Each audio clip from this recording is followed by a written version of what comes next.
Opa, e aí rapaziada, vocês estão bom? Espero que sim. E hoje a gente está trazendo mais um console portátil para o canal, que é esse cara aqui. Aqui é o Jelly Mini 5, ou E5 também, né? Não sei como ele é chamado de forma mais frequente, mas ele tem alguns diferenciais bacanas. Ele é um console de entrada, ele tem 12 emuladores, né? Até mostrar para vocês aqui, ó. Então, 12 emuladores focados em retro game. E um dos principais destaques desse cara aqui é que ele é um mutante, ele é um X-Men, tá ligado? Porque ele tem, por mais que ele seja vertical, ele tem a tela do tamanho e proporção de muito horizontal por aí.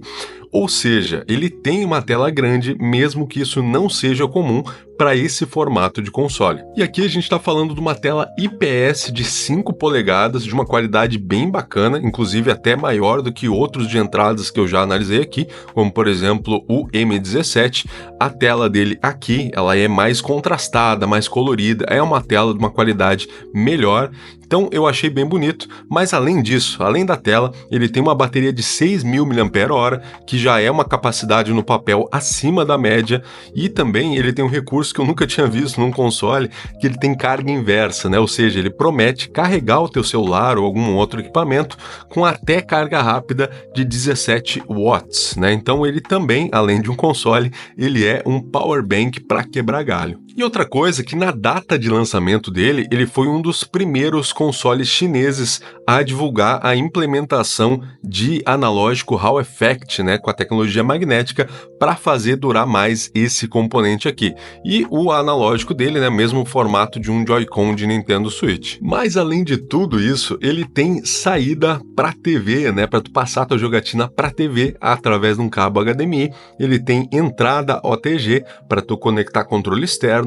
Ele tem também aqui, ó, conector P2 para fone de ouvido. Tem também essa paradinha aqui, ó, que é um suportezinho de mesa, né, um modo dock para deixar ele de pé enquanto tu tá jogando. Então, seguinte, rapaziada, não tem como negar que ele tem umas paradinhas muito da top, muito da bacana, mas ao mesmo tempo é aquilo, né? No papel é sempre lindo, sempre maravilhoso, mas e agora na prática, como é que vai ser?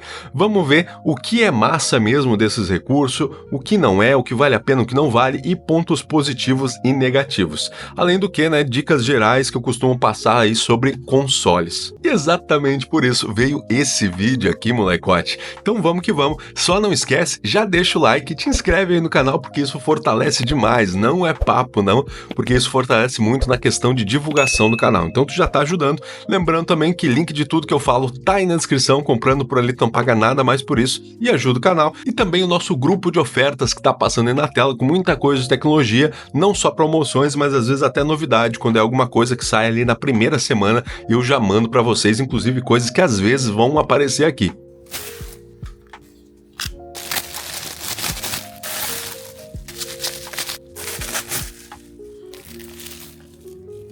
E tirando da caixa, a gente vai ter o manuelito. O manual é bem simples, tem idioma oriental e inglês, mas é extremamente básico. A gente vai ter também uma película de vidro temperado, isso é muito bacana, são poucos os consoles portáteis que já vêm com essa proteção, esse vem, então já é um ponto positivo. Tem um cabo USB-A para USB-C, justamente para fazer o carregamento, é um cabo básico, mas parece ser um cabo de boa qualidade. E aí o brabíssimo, o console E5, e aí como já dá para ver, além dele vir com uma película de vidro extra, ele já vem com uma película de plástico aplicada. Uma coisa interessante é que tem um círculo de proteção plástica ali no meio do D-pad dele, né? Depois eu vou falar melhor disso. Por mais que ele seja diferentão, eu achei bacana, achei bonito, principalmente por causa dessa pegada de tela grande. Então, rapaziada, vamos falar um pouco do sistema, e eu vou deixar ele desligado justamente para dar a primeira dica, que não é uma dica desse console aqui, né? É uma dica geral que eu passo para todo console. Quando a gente compra esses consoles da China, a maioria deles vem com esses cartões genéricos, vem cheio de jogo, mas ele é um cartão de baixa qualidade e às vezes não dura tanto tempo. Eu já fiz o backup dele e eu indico que tu faça a mesma coisa. Assim que tu comprar o teu, tu já vai no PC, faz a cópia de todo o cartão para não ter problema. Se uma hora esse daqui parar, tu pode comprar um cartão melhor, né, de uma marca melhor e colocar ali, inclusive para ter melhor estabilidade, melhor velocidade e durabilidade também para tu não ficar na mão. E justamente o que eu faço, galera? Geralmente eu pego um cartão com jogos já para ter alguns, mas também para ter o sistema, né? Então já vou ter a cópia e eu fico tranquilaço. Eu recomendo, mesmo quando tem a opção, não comprar sem o cartão, compra nem que seja um pequeno, né? Ou se tu quiser mais jogos, compra o maior, mas não compra sem o cartão, porque às vezes tu ficar sem o sistema vai te dar uma grande dor de cabeça para conseguir achar, especialmente esse daqui, que ele tem um sistema diferente dos demais. Beleza, console tá ligado, e falando especificamente do sistema desse carinha aqui. O sistema dele é basicaço, galera. Ele é bem simples e ele é um sistema único. Eu nunca tinha visto, é um sistema que ele deve ter sido desenvolvido para essa categoria de consoles. Ele é aquele estilo de sistema meio MP4, tá ligado? Bem simples mesmo. Então, já fica o aviso.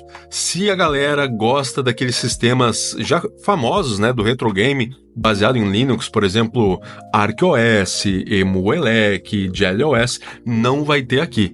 Tá, galera? Então, assim, não vai ter aquele mesmo grau de personalização, de configuração. Não, aquele é bem simples, é pegar e jogar, não tem muito o que fazer. E já adiantando, se alguém perguntar, eu ainda não achei como trocar o sistema dele, tá, pessoal? Então, talvez, pelo menos por enquanto, ainda não seja possível. Vamos ver se no futuro a comunidade faz, conforme a galera vai comprando, mas por enquanto eu ainda não achei uma opção de trocar para um sistema validado que realmente funcione nesse carinha aqui. Suave. Então aqui a gente está na primeira aba, a aba lista, onde ele vai listar todos os jogos do sistema e tu vai poder navegar aqui para cima e para baixo.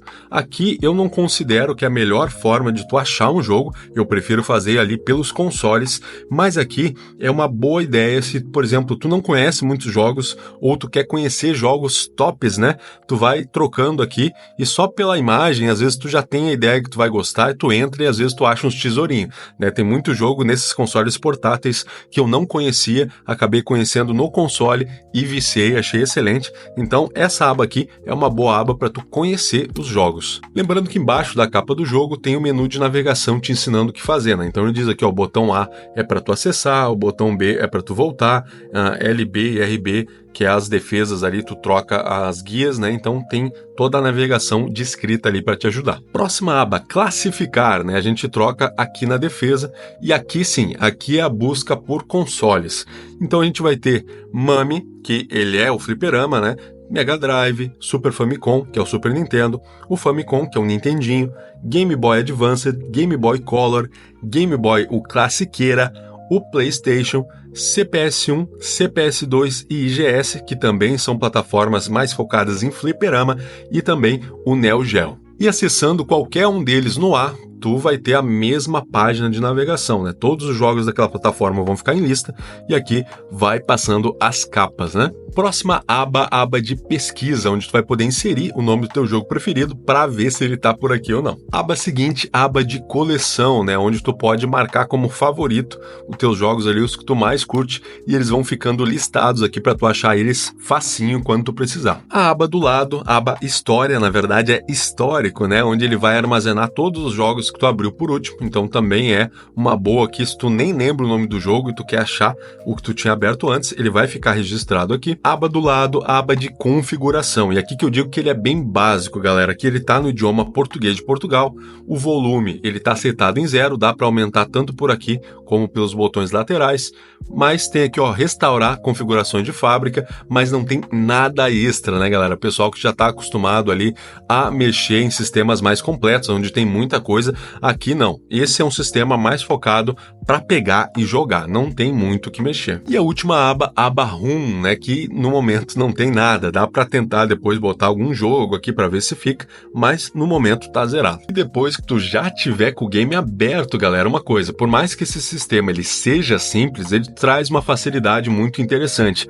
Nesse console aqui, tu não precisa lembrar atalhos. Ah, eu tenho que botar LB mais A mais botão M para salvar, LB mais R mais o que para dar load. Load.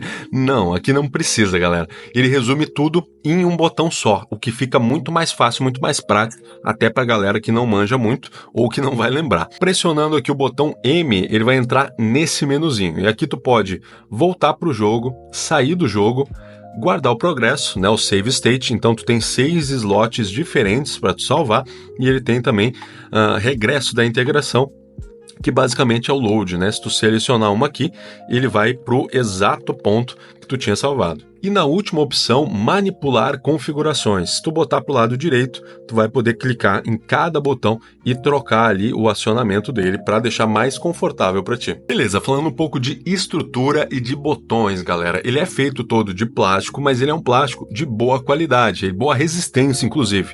Ele, por mais que tu aperte, ó, que eu tô apertando forte mesmo, mas ele não tem rangido, ele não estrala, ele não fica afundando, né? E pode ver, inclusive, que ele tem ali um bom encaixe, né? Tudo na mesma linha, não tem rebarbas excessivas, nada assim, que é normal às vezes em consoles baratos. Então, cara, por mais que ele seja um console bem de entrada, ele tem uma apresentação bacana, ele foi bem feito. Os botões dele, começando aqui pelos botões de ação ABXY, e o seguinte, eles são botões até grandes, né, pro tamanho aqui do console, então dá um bom conforto. E outra coisa que eles são bem macios, né, não são botões duros, são botões que, por mais que tu passe mais tempo jogando, eles não vão cansar, eles realmente têm uma membrana ali bem confortável, né, uma sensação bem bacana. E além disso, a profundidade de calibração da viagem do botão também é muito boa, ó. Pode ver que ele não entra totalmente na carcaça do aparelho, teu dedo não perde contato com o botão em nenhum momento, então realmente é um conjunto bem bom, bem feitinho, né, bem acertado aqui de ABXY desse console. Analógico dele, como eu já tinha dito, né, no formato de Joy-Con de Nintendo Switch, também bacana que tem isso daqui, por mais que a gente precise mais desse recurso ali, por exemplo, nos jogos de PlayStation 1, nos outros jogos, se tu quiser jogar por aqui para ter conforto, né, também é muito bom tu ter essa opção aqui, então ele funciona e responde muito bem, então isso daqui também está aprovado. Aqui os botões T e K, né, o K seria o Start, o Pause, e o T seria o Select, para tu, por exemplo, inserir moeda em jogos de fliperama, por exemplo. Funcionam bem também, não tenho o que falar. E depois a gente tem o D-Pad, que na minha opinião é o pior botão de todo o console, né, de todo o conjunto, o pior é esse daqui, que ele foi mal planejado, na minha opinião. Mas ainda assim, o bom que a marca, eu acho que se ligou nisso e deu uma alternativa. Vocês podem ver que eu estou usando esse plástico transparente dentro do D-Pad, que ele vem, né, eu pensei que era só uma proteção, mas talvez não seja. Talvez é a forma de deixar ele melhor de usar. Pelo seguinte, tu pode tirar, deixar ele sem, deixa eu tirar aqui, ó, e ele fica assim. Beleza, eu inclusive recomendo que quando ele vem, galera, não tira, tá? Não perde isso daqui, justamente para tu poder usar. Por quê? Pode ver que os cantos do D-Pad dele tem essa borda, e essa borda é extremamente incômoda, mano. Ela é meio, não digo afiada, né, mas ela fica ali, aquele destaque chato para tu ficar pressionando. Eu acho que isso daqui com o tempo, ele vai cansar, vai incomodar, né, então eu não recomendo jogar assim. O D-Pad dele responde bem, não tem o que reclamar, pode ver que ele é bem rápido, bem ágil, só que eu acho que fica mais confortável, especialmente, galera, jogo de luta. Jogo de luta, eu acho que não tem como ficar usando isso daqui para dar Hadouken, mano, para dar meia lua, tá? Tu vai ser obrigado a usar essa proteção aqui, que daí sim, ele fica bem de boa, tu pode jogar jogo de luta por bem mais tempo, que não vai incomodar, tá? Mas eu recomendo usar isso daqui, porque sem fica meio chato. Na parte traseira, a gente tem os gatilhos, os botões de ombro, e eu considero que ele é acima da média em conforto para tu acionar esses botões também, justamente por ele ser um vertical maior, né? Ele é mais largo, ele é uma caixa, né? E fica melhor, inclusive para mim, que tem mãos maiores, fica acima da média, mais confortável do que todos os outros verticais que eu já joguei. Ele tem um clique bem pronunciado, ó, saca só. Então, tanto pelo som como pela sensação bump dele, né, que é bem pronunciado, tu sente quando ele foi acionado, não tem nenhum problema, não precisa nem estar vendo, né, fica bem claro quando ele aciona. Eu considero também bons botões, tá, esse conjunto aqui ficou legal. E por último, de botões, na parte lateral, a gente tem aqui o botão de ligar e desligar, que tu tem que segurar ele tanto para ligar como para desligar, e o botão de volume. E o nível de volume dele, galera, por mais que as caixas de som fiquem para trás, né, apontando para trás, ainda assim ele tem um volume bem considerável. Não estoura tímpano, não é nada exagerado nem nada, mas é aquilo, se tu botar no limite, se tu botar no máximo, tiver mais gente perto, pode incomodar, né? Então tu vai ter que botar ou um volume mais baixo ou usar o fone de ouvido, porque saca só, ele é bem altinho.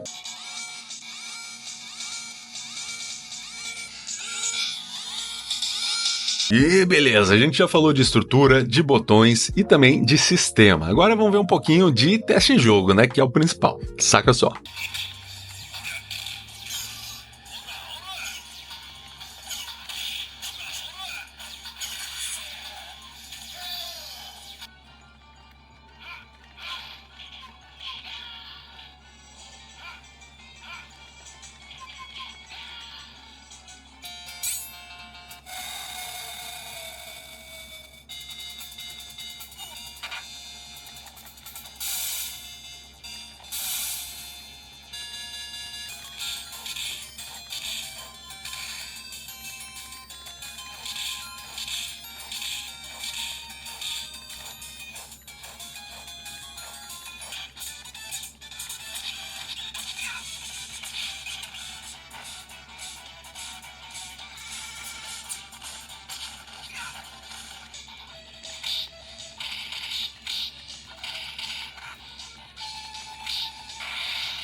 E falando do recurso do stand, né, galera, do suporte de mesa aqui, ele se torna realmente muito útil, muito bacana, porque aqui, ó, eu tô usando um adaptador OTG E, mano, ó, saca só, o controle que a gente já fez análise aqui no canal, a Oleon K10, e tá funcionando, mano, saca só.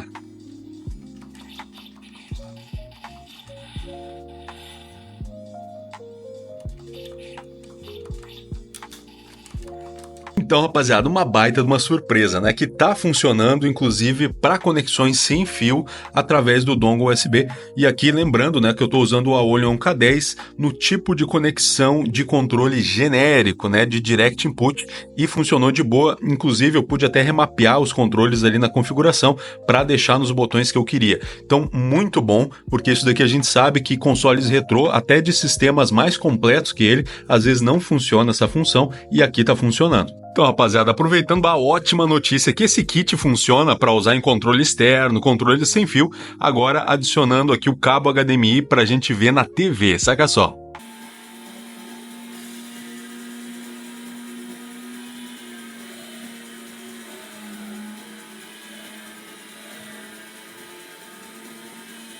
Então, rapaz, e como vocês viram aí, ó, funcionando fino do fino, muito bom. Aqui a gente estava jogando o Gran Turismo do PlayStation 1 e a gente viu que funciona muito bem esse combo, né?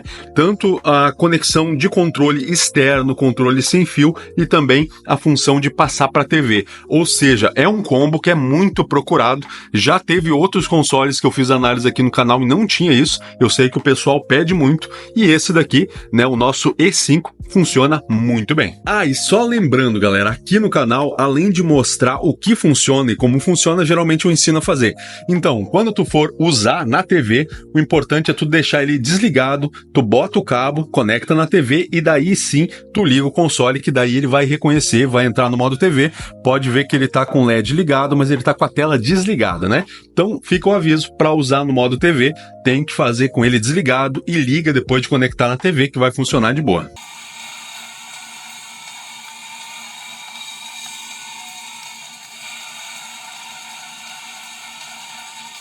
E esse que vocês acabaram de ver aí foi o Gran Turismo 2, que é um jogo que eu sou fanzaço, mas não é nem pelo jogo. Eu mostrei aqui porque esse é um jogo que não veio no console, né? Então, por mais que ele seja um sistema que eu nunca tinha visto, um sistema diferente e um sistema até um pouco confuso quando tu abre aqui o cartão de memória dele, eu consegui colocar jogo nele. Vou mostrar mais ou menos a ideia do que eu fiz ali para tentar achar uma forma, mas isso que é importante, que dá sim para colocar jogos que não vem nele, né? Algum jogo favorito aí que tá faltando, que tu tá sentindo saudade, dá sim para colocar aqui. E aí, rapaziada, aqui eu tô gravando tela, a gente tá dentro do cartão de memória que vem com o console e saca só o porquê que eu falei que o sistema dele é meio bagunçado. Diferente de outros consoles, onde a gente tinha, né, ali o nome de cada console nas pastas da ROM, aqui a gente não tem isso. Aqui a gente tem as pastas, ó, 00, 001, 02, 03, é bem bagunçado, né? E se a gente entrar em cada uma das pastas, a gente vê que todas elas têm vários jogos de plataformas diferentes, conforme a gente vai avançando, vai trocando a plataforma, mas não tem nada organizado, né? Então, como é que eu consegui botar jogo? Primeira coisa que eu fiz foi lembrar de jogo que eu vi que tinha lá dentro, por exemplo, aqui ó, pesquisar Crash, de Crash Bandicoot, a gente pesquisa e ele deu isso daqui ó, quer ver que ele tá terminando de pesquisar, aqui ó, Crash Bandicoot 3 Warped, tá na pasta G007 e no formato PBP. Então é o seguinte, eu voltei aqui, eu peguei o jogo, eu converti ele para PBT e eu tinha colocado dentro da pasta 007. Só que, mesmo assim, quando eu fiz isso, eu não consegui achar dentro do sistema do console. Para isso, eu tentei uma coisa diferente. Eu peguei o mesmo jogo, só que eu botei aqui, ó, a pasta Rooms. Lembra que eu tinha mostrado ali uma pasta Rooms, uma aba Rooms dentro do console que estava vazia? Então, quando tu coloca o jogo aqui dentro, aí sim ele vai aparecer. Então, é a forma que eu achei para colocar jogos que não tem, né, colocando dentro dessa pasta ROM de formatos que já é utilizado no console. Então, tu sempre vê um jogo de referência para tu copiar o formato e coloca aqui dentro que deve funcionar numa boa.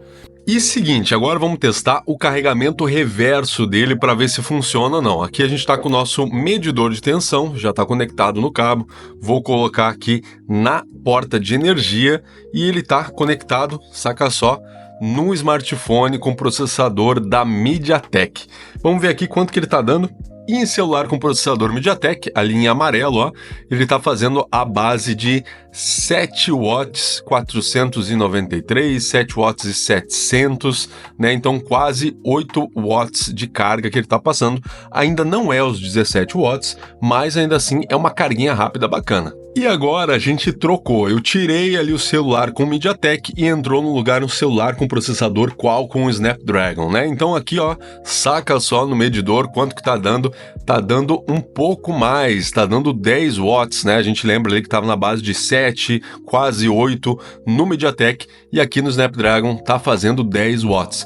Ou seja, é provável que para quem vai usar isso daqui para celular, pode ser que ele consiga sim atingir os 17 watts, dependendo do protocolo de carga do teu celular. Então assim, 7, 8, 10 watts, como aqui nos testes que a gente fez, já é uma carguinha rápida interessante, né? E ainda mais se tratando de um aparelho que é um console portátil que tem como função secundária ser um power bank. Então ele conseguir fazer isso, entregar uma carguinha boa assim, já vai dar uma salvada legal para quem precisa ou carregar o celular ou carregar algum outro equipamento. Bueno, rapaziada, então, eu acho que eu já consegui mostrar muita coisa do console, eu acho que deu para ter uma ideia, uma visão bem completinha de como é ter a experiência com esse console aqui, o Jelly Mini E5, né? Então vamos para a conclusão final do vídeo. Lembrando, não esquece de confirmar aqui se tu te inscreveu, deixar o like para dar aquela força monstra e também para não perder nada que vai passar aqui pelo canal. E outra coisa, link de tudo que a gente mostra, além do grupo de ofertas, que tá o QR Code aqui do lado, também fica os links na descrição. Comprando por ali não paga nada mais por isso e ajuda demais o canal a continuar evoluindo e trazendo mais itens, beleza? Então, a pergunta que não quer calar, vale a pena comprar, pegar um Jelly Mini E5 ou não? Beleza, vamos começar pelo ponto negativo, que é o D-pad, que é um D-pad bem ruinzinho.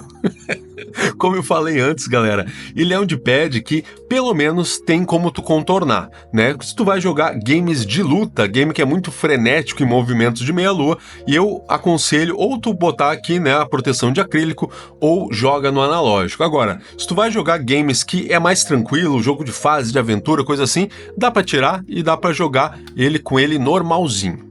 Então, tranquilo, sabendo que dá para superar a questão do D-pad e tem outras formas de usar, a gente tem que falar do principal, na minha opinião, que é avaliar o console como um todo, né? O projeto, o custo-benefício, e é o seguinte, na minha opinião, para a categoria dele, vale sim a pena, ele é interessante. E é essa palavra que a gente tem que ter em mente, galera, categoria.